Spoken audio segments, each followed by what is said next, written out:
Hey, what's up you guys, it's Dorothy and welcome back to my channel. Yes, I am in the same outfit. Yes, I am pre-filming videos again. Don't come for me. Anyways, today we are going into A Good Girl's Guide to Murder Chapter 6. So let's get right into it. Don't forget to give this video a big thumbs up. Comment down below what you want to see in the future and click that subscribe button. So this video may contain sensitive topics and foul language. This is your warning. If you do not wish to continue, click off the video now. Alrighty, Chapter 6. Pip took the scribbled shopping list out of her mom's hands. It says bread, not thread. She said, glasses? No, her mom said, pulling a package of loaf off the shelf. They make me look old. That's okay, you are old, Pip said, for which she received a cold whack on the arm with a bag of frozen peas. As she dramatically feigned her demise from the fatal pea wound, she caught sight of him watching her, laughing into the back of his hand. Ravi, she said, crossing the aisle over to him. Hi. Hi, he smiled, scratching the back of his head like she thought he might. He looked nice, dressed in a white t-shirt and jeans. I've never seen you in here before. Here was one of the only Fairview's only grocery stores, pocket-sized and tucked in by the train station. Yeah, we usually shop out of town, he said, but milk emergency. He held up a half-gallon of 2%. If only you had your coffee black. I'll never cross the dark side, he said, looking up at Pip's mom. Looking up as Pip's mom came over with her full basket, he smiled at her. Oh, Mom, this is Ravi, Pip said. Ravi, my mom, Leanne. Excuse me. Nice to meet you, Ravi said, hugging the milk to his chest and stretching out his right hand. You too, Pip's mom said, shaking his offered palm. Actually, we've met before. I was the agent that sold your parents' house to them. Gosh, must have been 15 years ago. I remember you. You were about 5 at the time and always wore a Pikachu onesie with a tutu. Ravi chuckled. Can you believe that trend never caught on? Yeah, well, Van Gogh's work was unappreciated in his own time as well, Pip said as they walked to the registers. Go ahead of us, Pip's mom said, gesturing to Ravi. Oh, really? Thanks. Ravi strode up to the cashier and gave the woman working a small smile. He placed the milk down. Just that, please. Pip watched the woman's face as it creased, folding with recognition and disgust. The woman scanned the milk, staring at Ravi with cold, noxious eyes. Fortunate, really, that looks couldn't accurately kill. Ravi was looking down at his feet like he hadn't noticed, but Pip knew he had. Something hot stirred in Pip's stomach, something like nausea at first, but it kept swelling and boiling until it reached her ears. $2.48, the lady spat. Ravi pulled out a $5 bill, but when he tried to give her the money, she shuddered and withdrew her hand sharply. The note fell in a slow glide to the floor, and Pip initiated. Hey, she said loudly, marching over to stand beside Ravi. Do you have a problem? Pip, don't, Ravi said quietly. Excuse me, Leslie. Pip read out from the cashier's name tag. I asked if you had a problem. Yeah, the woman said. I don't want him touching me. What, are you contagious or something? I'm going to call my manager. Yeah, you do that. I'll deliver my complaint in person.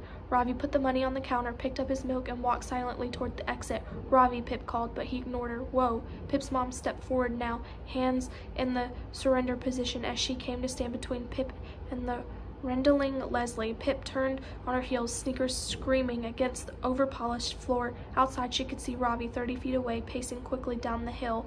Pip, who didn't run for anything, ran to catch him. Are you okay? She said, stepping in front of him. No. He carried on around her, the milk carton slooshing at his side. Did I say something wrong? Ravi turned, dark eyes flashing. He said, look, I don't need some kid I hardly know fighting my battles for me. I'm not your problem, Pippa. Don't try to make me your problem. You're only going to make things worse. He kept walking, and Pip watched him go until he passed out of sight.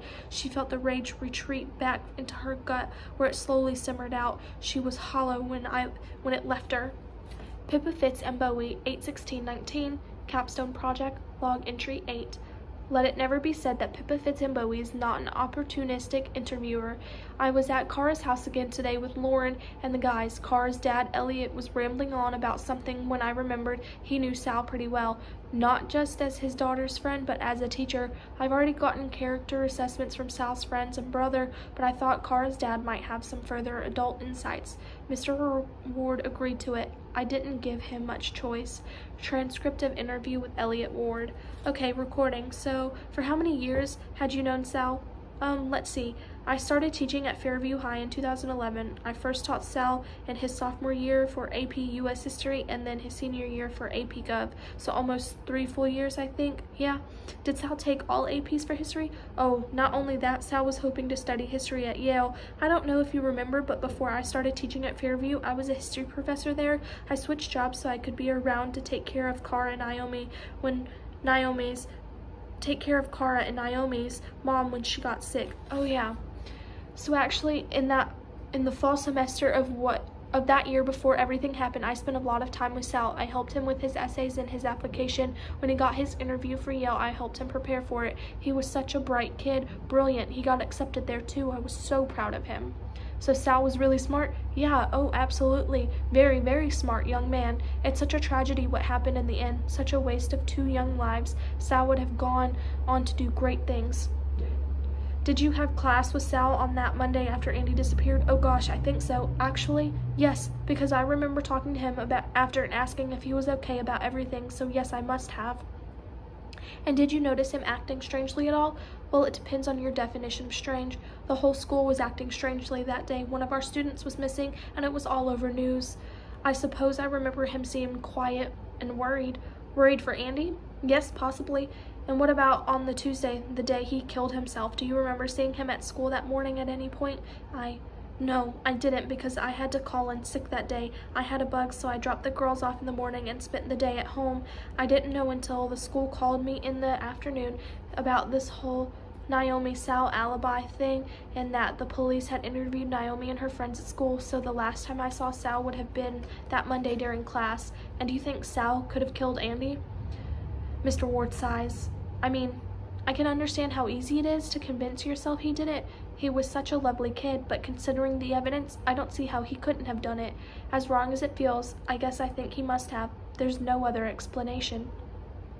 And what about Andy? Did you teach her too? No, well, yes, she was in the same class as Sal sophomore year, so I had her then, but she didn't take anything with me after that, so I'm afraid I didn't really know her that well. Okay, thanks. You can go back to peeling potatoes now. Ravi hadn't mentioned that Sal was going to Yale. There might be more he hasn't told me, but I'm not sure he'll ever speak to me again, not after what happened a couple days ago. If Sal was so smart and Yale-bound, then why was the evidence that linked him to Andy's murder so obvious? So what if he didn't have an alibi for the time, of Andy's disappearance? He must have been clever enough to get away with it. I'm sure of it.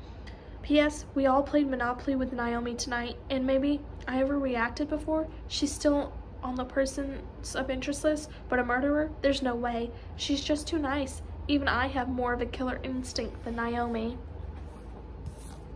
And that's all of chapter 6.